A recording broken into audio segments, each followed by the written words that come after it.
বন্ধুরা, আমি এখন আইছি করিমগঞ্জ সৎসঙ্গ বিহার মন্দির। তো আপনারা দেখরা ওই যে মন্দিরটা কত সুন্দর মন্দির। এটা হচ্ছে কি তিনতলা ঠাকুর মন্দিরের উপরে। তো আপনারা সবাই দেখলাম তিনতলা ঠাকুর মন্দিরের উপরে কত সুন্দর। এই যে আমি আর দেখা এটা গেট আছে, এখানে একটা ওই দেখা এখানে একটা গেট আছে। এটা হচ্ছে কি গেট, খুব সুন্দর গেট।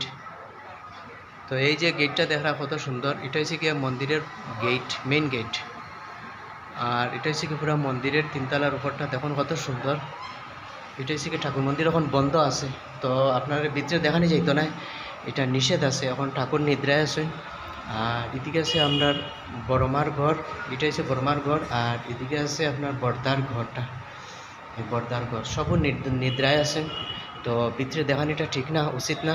তো আপনারা সংক্ষেপে দেখাইলি আর মন্দিরটা কত বড় দেখুন।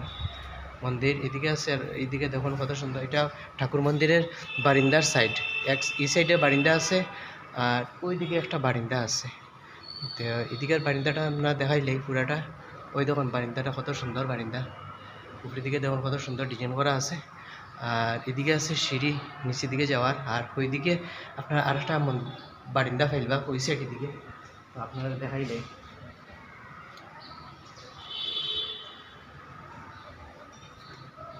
ওই যে এখন এদিকে আর একটা বারিন্দা আছে, খুব সুন্দর বারিন্দা। এখানেও উৎসব হইলে মানুষ যখন বেশি হয়ে যায় তখন এদিকেও বইতে পারে। আর এদিকে হয়েছে গিয়া নামার পথ। আর এদিকে মন্দিরের আরও কিছু বিল্ডিং আছে দেখতে পারেন, এটা সব মন্দিরের বিল্ডিং, করিমগঞ্জ সৎসঙ্গ বিহারের বিল্ডিং। তো আপনারা দেখছেন কীরকম লাগছে আপনারা জানাইবা। জয় গুরু।